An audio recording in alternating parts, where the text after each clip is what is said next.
खबर शामिल करेंगे जराइम की दुनिया से, जहां कराची में डाकुओं के हाथों मासूम शहरियों का कत्लेआम जारी है। सफाक मुल्जिमान ने डकैती मज़ाहमत पर एक और नौजवान की जान ले ली है। शहर बेअमा कराची में रवां साल डकैती मज़ाहमत पर 111 अफराद कत्ल किए जा चुके हैं।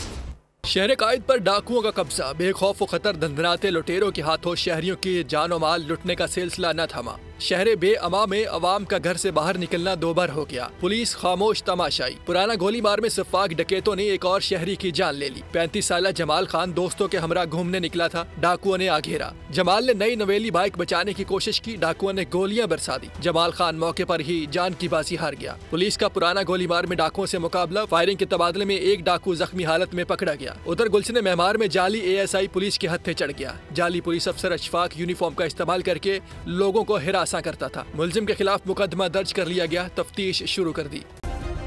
सब्सक्राइब करें और बेल दबाएं ताकि कोई खबर रह न जाए।